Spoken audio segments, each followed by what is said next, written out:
Just a very quick intro. I'm Laura Summers. This is my husband, Andy Kitchen. We are a nerd couple for a long time, and no apologies, I guess. So let's talk about why we even want to talk about community nodes. I think it's an interesting algorithm because it's at the intersection of technology, society, algorithms, scale, and politics. You could argue this is modern life. So there's a lot of juicy stuff to talk about here. And I think it really is important to talk about things even if we don't like the politics of the people who are currently hosting them. So let's acknowledge that it's important to discuss ideas on their merits and not whether we like the person who's presented them. Well, to be fair, Elon Musk didn't actually write this algorithm, but he's now, of course, the face of Twitter. So a little bit more about community notes. It's basically attempting this idea of a credible, neutral source to allow the community to moderate text, to moderate speech on the platform. And they do a really impressive effort to try and be transparent. So for example, there's a paper and documentation you can go and read. And also, as a heads up, we will be sharing all of our slides. At the end, there's going to be a QR code, so you can grab all the links in this talk later on, so don't worry about trying to grab it as we go. There's also an open source Python code on GitHub, which you can reproduce. And in fact, Andy frantically did reproduce over the last couple of days. So he got it running after a lot of faffing about. He initially produced it again himself because he kept running into some kind of run error, right? It kept timing out. Can I talk at the same time? Oh, yeah. Sorry. Okay, there we go. Yeah. Go for it. Yeah. So I did end up re-implementing it. Yeah. And then right after I finished my implementation, I got the reference implementation running. So classic. Doubled it up for the win. Exactly.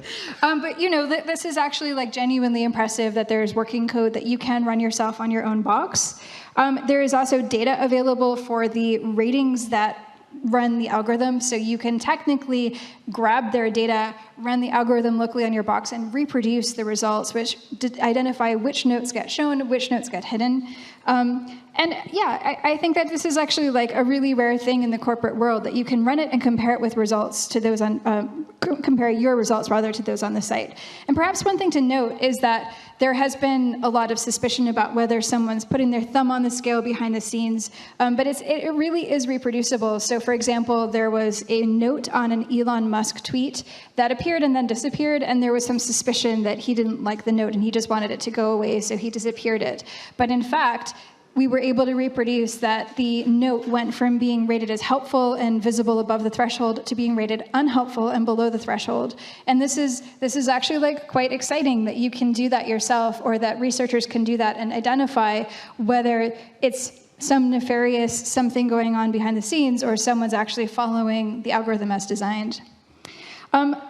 Just to let you know what it looks like on the website. You can go read this if you're interested. But one thing to add about why do we need to talk about community notes, it's because of how many people it will impact. Right now, it's implemented and live on Twitter, and that has about 600 million monthly active users.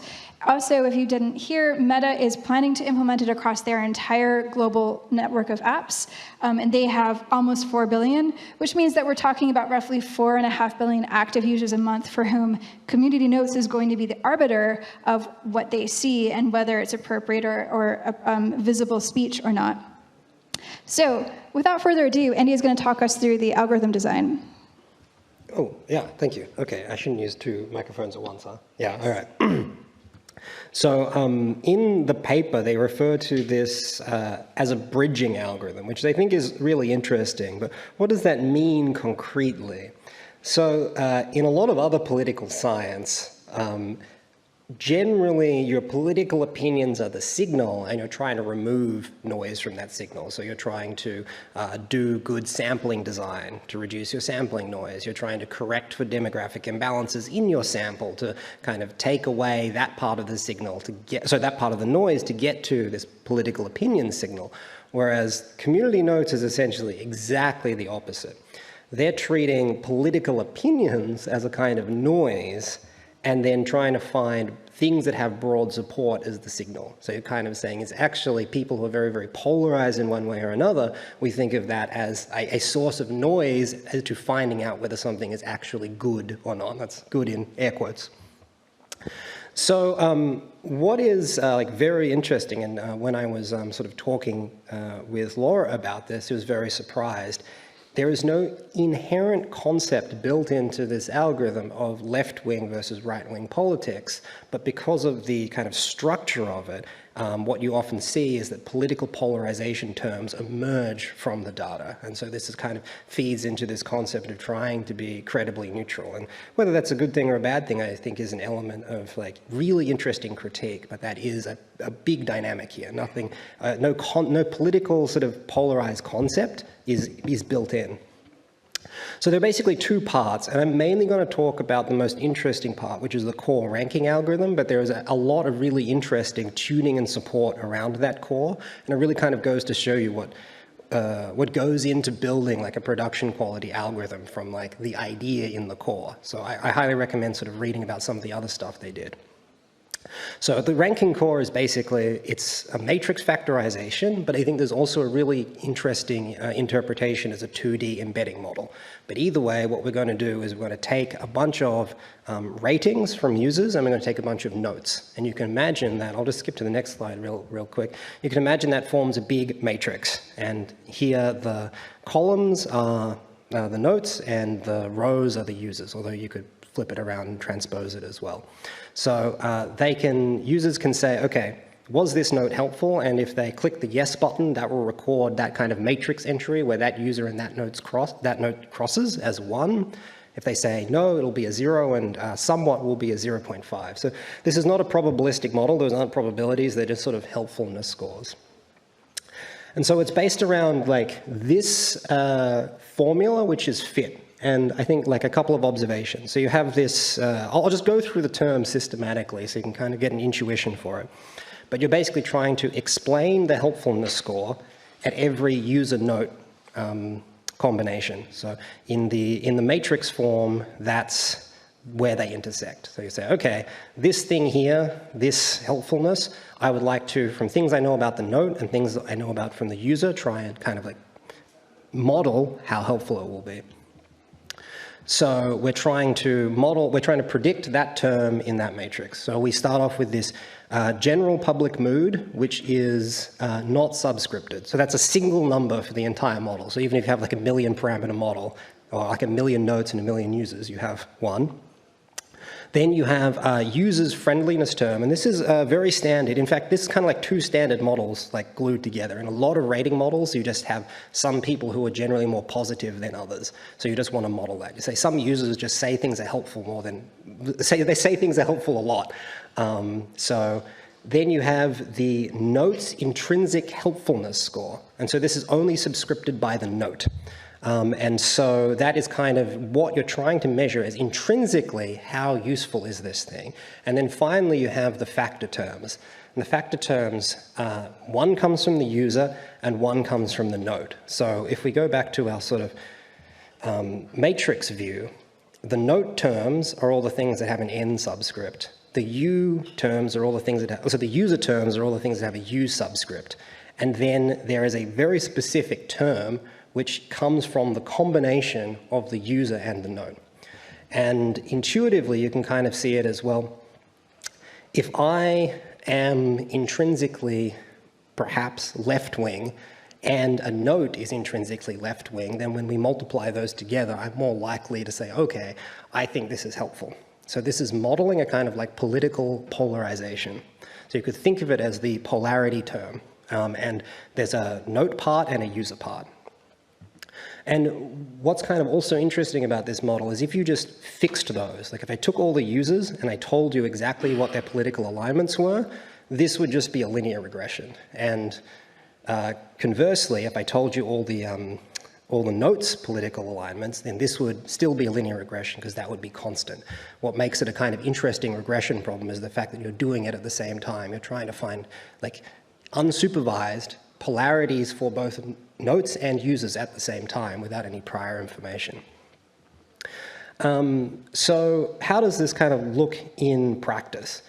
What we end up with is a sort of embedding space. I think the best intuition for it is as an embedding space. So here's a sample of 1,000 notes, and on the bottom is their polarity score, and on the sort of up and down axis is their sort of helpfulness score. So you can think of it as the, going left to right is a kind of measure of political alignment. And going up and down is kind of a measure of how good it is. And in X, I think their base threshold, they have a couple of other tunables, but their base threshold is a helpfulness of above 0.4. So in that graph, that would be taking all the dots, which are like deep blue, above the 0.4 line. So we're kind of trying to explain, instead of just good or bad, we're trying to break that into good and bad and politically polarized, and then cut out the things which are strongly politically polarized. So I'll give some concrete examples. This is like actually taken from the X data set. I did implement the core algorithm to just kind of like reproduce it. I did find out the regularization terms are a little bit hinky between the paper and the actual implementation. So there you go. It can teach you a lot actually re-implementing something like this. But here's something which is deemed helpful, but not strongly aligned. So this is the Pope wearing the funny puffy jacket, and it's saying this is a fake Mid-Journey image, right? So this is clearly something that overall isn't strongly political. Also, you see the score of helpfulness is over 0.4, so this was a published note. Yeah, totally. If you go to if you go to X, that's a published note. But here's a thing which is considered by the algorithm strongly polarizing and also not very helpful. So this note is talking about a recent political issue in Germany, and it may be factually true, but what it's kind of extracted is that the patterns that people said this was helpful or not helpful was strongly aligned to political opinions, and so therefore it would in fact not be shown. And you may agree with it, you may disagree with it, but in this case, the polarity score that was extracted would be strong enough and the helpfulness low enough that it would not appear. Even if many people said it was helpful, it would be too polarized. Here is something that goes the other way. So I'd like to say, this is very interesting, it's unsupervised. The fact that left wing and right wing ended up as positive or negative is completely arbitrary. That's not like pre-coded into the structure of the factorization. So here's another one. This is I guess like meant to be very, I guess, quote unquote left wing. So this is basically someone saying that Reuters is very trustworthy, and I guess if you don't believe in mainstream media, then you're going to say this is not helpful. And if you do, then you'll probably find it pretty helpful. But this is an example of something that's largely a factual claim about, well, winning a Pulitzer Prize, but it's been rated as very polarizing. So the key ideas, we have a model of latent political polarization in users and notes, which is jointly fit. And the attempt is to find things that are helpful to both sides. So that's the core of this factorization algorithm, this bridging algorithm, as they call it. I hand over to you, Laura.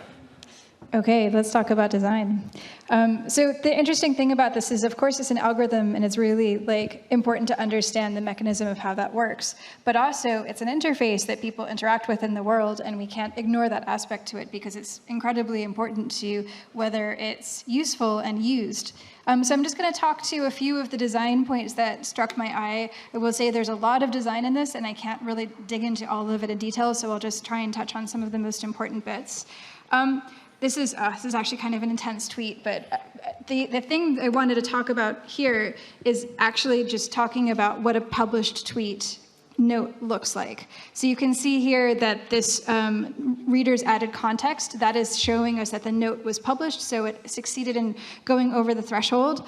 And in fact, they were able to see that that enough people agreed with this, that found it helpful and not polarizing. But I think what's interesting about this from a design perspective is that Twitter needs to make this look authoritative but not endorse it, right? They had nothing to do with this thing getting published. So I think it's quite interesting. Like, you can reference things like advertisement bars and any kind of third-party content getting dumped onto a page as a design reference. But here I think they did actually a really good job of kind of finding the line between making it look like a native part of the tweet, but also making it seem something different. And also, of course, saying you can find out more, and if you click on that, you go through to the community notes page.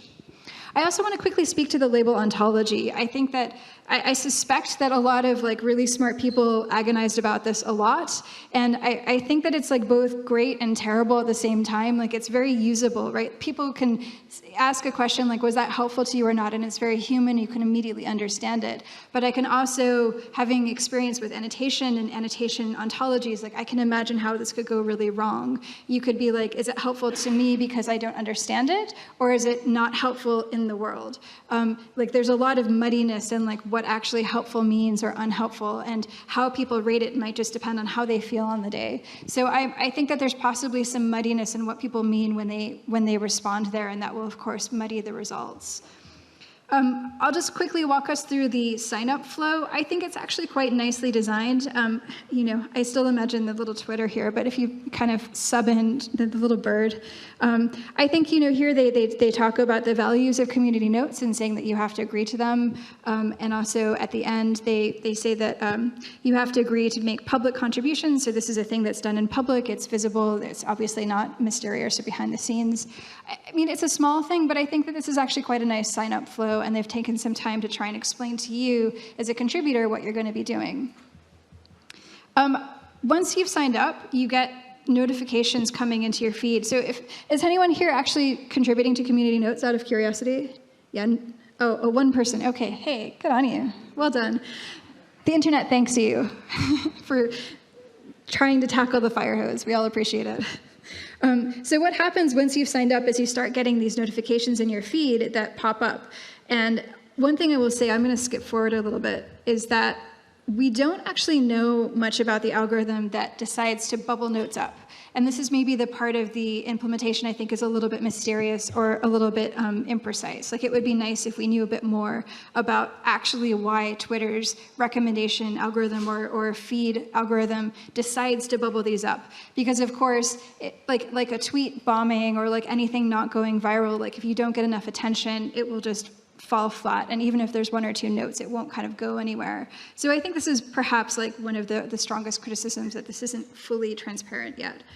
But it does do some other nice stuff. So I will say that once you go through and do a rating, it asks you like, was this helpful? And then you have to like choose from a few structured options what was helpful about it, and then you submit. I will note that I prepped this for the talk. It's a sports thing, and I have no idea about sports, so I'm sorry I put some garbage data into the system because I have no idea if this was helpful or not.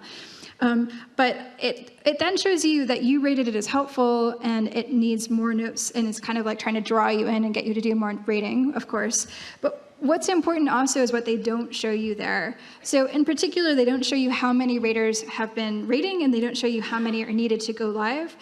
They also don't show you anything about the scoring, and they don't show you anything about helpfulness. And I think that these are actually quite important choices that they made as to not anchor you to what other people are doing. And as you probably know, humans are tribal. We like to follow the pack. So not knowing what other people are doing, I think, is a very important and strong design choice here.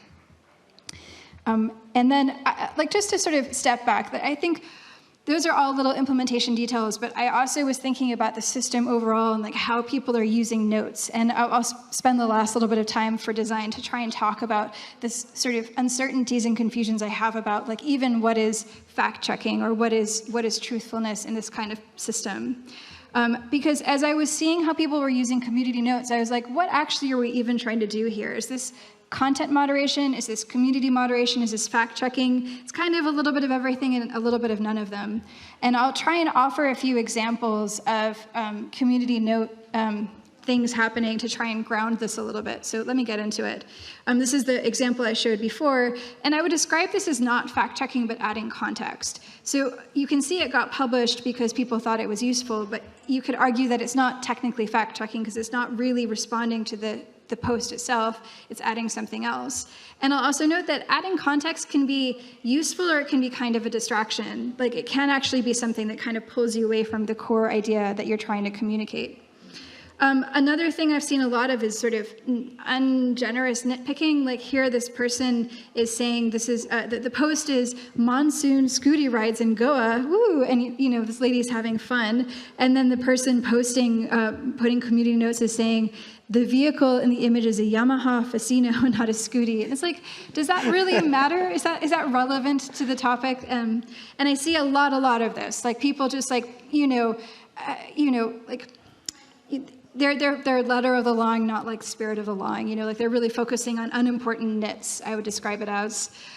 There's also a lot of this energy, people not responding to the original post, but just replying each other in the notes. So you see people writing a community note, and then someone next will say, note not needed, which is NNN. Of course, they have their own acronyms in this world. And you see a lot of this happening, and it's obviously not productive, and it's just people like having big reply guy energy and needing a place to put it. Then, of course, there's people who can't take a joke. This lady is saying, okay, so apparently you are not allowed to soy face in the Louvre, and I was escorted out immediately after this photo was taken. Now, I don't think that we are expected to take this seriously, but a lot of people did. So a lot of people were really annoyed at her for various reasons, and then eventually someone says, guys, this is a joke. And I think this is another form where people are just like, using the system, but arguably not to any productive end.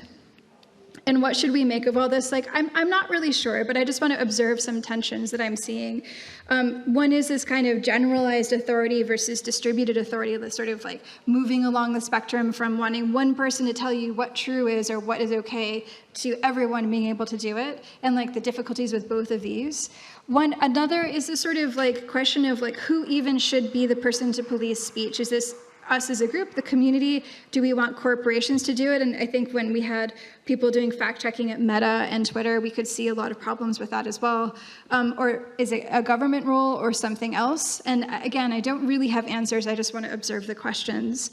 And like perhaps more importantly, are we looking for vibes or facts? And I really can't tell the difference in this system. Like there's really not a lot of design precision that's asking you to respond to truthfulness or try and like get to the ground. It's the internet, vibes only. Yeah, so like are we even just trying to optimize for vibes? And I would argue that like all of this is to try and say that there is a broader design question, which is like algorithm design when we think about not just the model or the system, but how it interacts with the world. And like I think that this to me is like the beautiful and challenging and interesting like challenge of data science. So I hope that I can coin the phrase algorithm design and get you. I thought we were going to call it AX. Oh, AX. Sorry. It's algorithmic experience. Oh, algorithmic experience. Okay. All right. We're fixing the slides live. As you hear it right here now. Right. If you hear either one, we coined them. But I'm going to let Andy do a little wrap up, and then we'll have some time for questions. Yeah, totally. Finishing on time. That's crazy.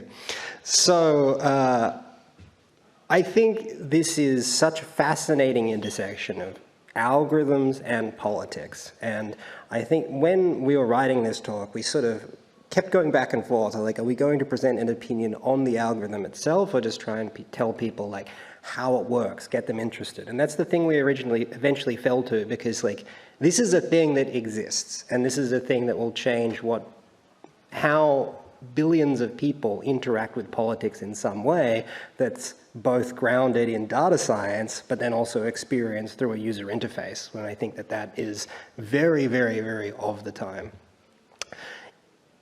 Active neutrality is kind of an oxymoron, but that's sort of what is happening here. We're trying to say, well, okay, we're going to build an algorithm which is kind of aggressively and actively neutral in filtering out anything that might be considered politically polarizing. Is that a good thing? Is that a bad thing?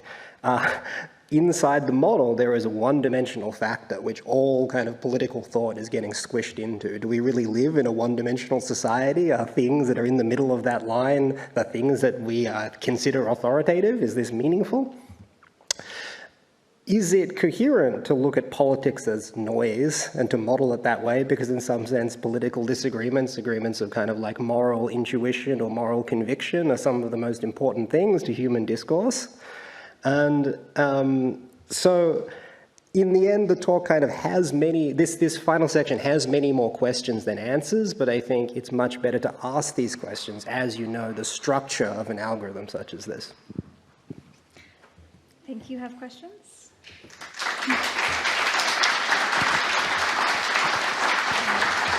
If you want any of the links that we shared, just grab the code from, that's all live on GitHub, so you can go for it. Good. I think there are plenty of questions after this talk, so. The answer is, I don't know. Well, maybe. So if you run the algorithm and you get, in the end, the score for all the nodes, do you always include all the nodes? And so this also means it gets bigger and bigger with time? Or do you only use the most recent ones or most relevant ones, or some measure to only include a subset? Yeah, super good question. So you can download them all, you can run them. I started trying to run on the full dump from Twitter, and I have like a machine at home with 64 gigabytes of RAM, and it was like running out. So in the end, when I did my like reproduction of the algorithm, I think I trained on like 20,000 like notes with a lot of ratings that were recent. So yeah, the answer is, I guess you need a lot of RAM to run it. That's like honestly a problem, because a thing that would be nice about reproducibility is like you can reproduce it on your laptop, but that's not possible anymore. But it's quite, I think when Community Notes was first released, you probably could, but it's just the data set is so large now that, yeah, you need a bigger computer, I guess. I mean, 64 gig of RAM is not even that small. Really liked the way that you broke everything down into it being noise and signal and so on. With that lens, like, if you had to, do you have any ideas yourself as to what kind of algorithm would work for finding the truth rather than just what people in the middling people can agree on? Because when you have polarized media, obviously sometimes only one side of the media actually is telling the truth, and sometimes it's usually the left wing that's telling the truth, but sometimes it's the other way. Maybe Laura, you want to go first? I think you were excited to say something. I mean, we don't have grounding in our models right now, and I don't know how you have some representation of truth in data without having some kind of symbolic representation in your system, and that's, it's an area that some people are working on. Like, there's this startup called Symbolica that's like literally using category theory to try and come up with a different approach to machine learning, which adds symbols, and symbols represent concepts. So perhaps something like that, but that's obviously not a tomorrow proposition. I mean, aside from that, there are people whose jobs it is to do fact checking, and I wonder if we haven't really given some deep attention to how to, like, power them, boost them up, like use them more effectively at scale. Like, I wonder if maybe the idea that we are abandoning the idea of fact checking is not the right way. Yeah, I mean, it's such a good question. You hit philosophical bedrock like so quickly, and the answer is like, yeah, I mean, you can build all sorts of models which try and like squish whatever some human experience is, like truth, into like a one-dimensional like model, and they kind of work. And so I think the thing that leads to us is like, do we live in a world that's so shaped by kind of like structure and protocols that this is a reasonable reflection of the truth, or are we becoming like so fundamentally misled by these algorithmic approaches that, touch grass is the answer? So I guess my slightly unproductive but glib answer will be the only way to establish truth is touch grass. Grounding. But yeah, awesome question. We have time for one quick question.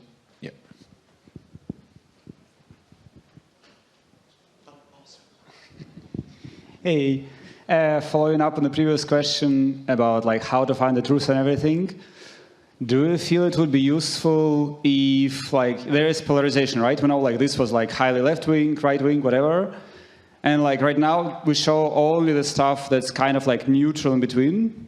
Would it make sense to show like highly valued left-wing ones, highly valued right-wing ones, like along the, say like, hey, this is on this side, this on this side, this like in between, read all of them and then find like your own opinion or whatever? Or? Yeah, I mean, it's so funny you mentioned that. That is something like, as I was working through this and implementing some of this stuff, I was like, yeah, wouldn't it be cool if you could somehow like customize like in the embedding space where you wanted to be? Like you could imagine taking something like this and you like move your little cursor to be like, oh, I want to be here, you know? And like, I think that is good in a sense, but in another way, perhaps one of the things that like this is meant to do is be like generally applicable. It's like, oh yeah, you can always build your own tools, website, software that can give you content you want, but how do we come up with something that's going to be kind of like useful and unobjectionable for 1 billion people?